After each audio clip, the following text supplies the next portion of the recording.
So start off with the road-going version of the Valkyrie. The first one I've seen, I believe it's the first customer-delivered Valkyrie in Japan too. Incredible spec. The black with all of the gold accents. I mean, you can see even the Aston Martin badge on the front finished in gold, and all of the exposed components for the suspension, the axle, everything finished in gold. So incredible. The center wiper is obviously really cool.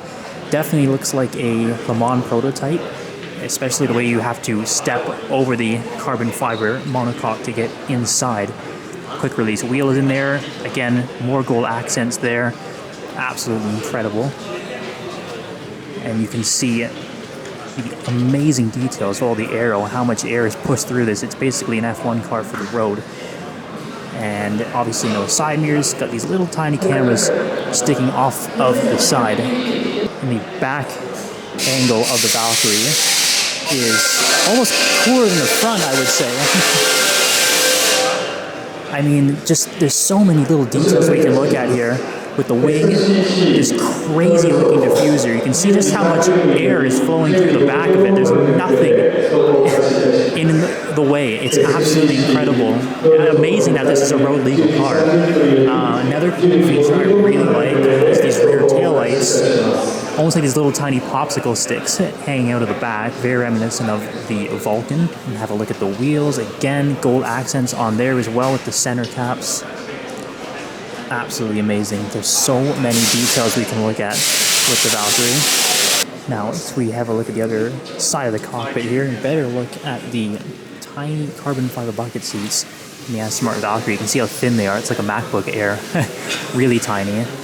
Obviously, the racing harness, really cool. And you see the big old intake sitting on top there, helping that 6.5 liter naturally aspirated Cosworth V12 breathe. And again, it's co-developed by Red Bull Racing, so that's why I mentioned Formula One car for the road. It's got all the tech that you would need. And again, I'm pretty flabbergasted that this is a road legal car. When you have a look at it, it's pretty insane. I'm in the morning.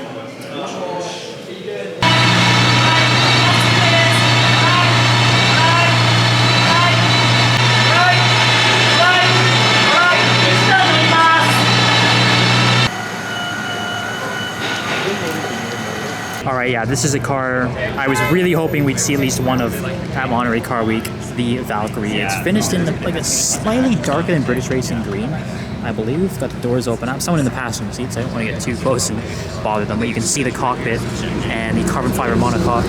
Absolutely amazing. You got the little screens on either side of the steering wheel in replace of side mirrors. Yeah, it just looks like a Le Mans prototype. It's absolutely mega. Come around, you can see all the exposed linkage. Remember the one we saw back at Fuji Speedway back in May in Japan? That was like a dark gray. This one definitely pops a lot more with this green, and man, everything just stands out so well with these. Got these nice little like bronzy accents on it too, and it's got like beige seats. Just a very classy spec. My goodness, what a car.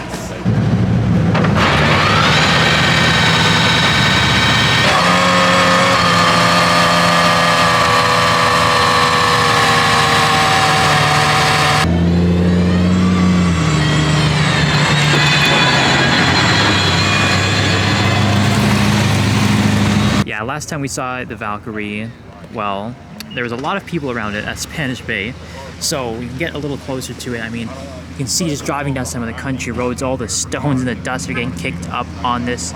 Nice to see that the owner is just taking it out regardless, though. It's just incredible to see this thing moving down public roads. It just looks like a complete and total spaceship. There's nothing else like this on the road. The Valkyrie is definitely the hypercar of the generation, I would have to say. There's something about the Valkyrie that is just so unique and so different. I mean, just standing in front of it right now is pretty surreal to me. All of the F1 technology that is on this car, and it's just incredible. There's few cars that leave me speechless. This is definitely one of them. The Aston Martin Valkyrie is a true legend. So better look at the Valkyrie AMR Pro now. So the track-only variants. Saw the road car first. Now looking at the track versions, getting dried off. It was out in the rain for a bit. You can see it's a lot bigger than the road-going version, and a ton ton more air. You can see this huge front splitter at the front of the car. Oh, it's the V12 GT3 Vantage goes by.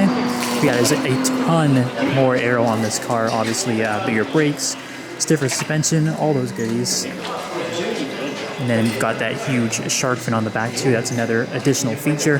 The big change, I would say, definitely the back though. The rear wing is absolutely ballistic. It's a Batmobile style car for sure. But you can see all the adjustable aero up here. These tiny little swan neck mounts. There's a two-part to this wing. Pretty darn cool. And then the exhaust is obviously different from the road-going version 2. Much louder, straight piped, all the goodness.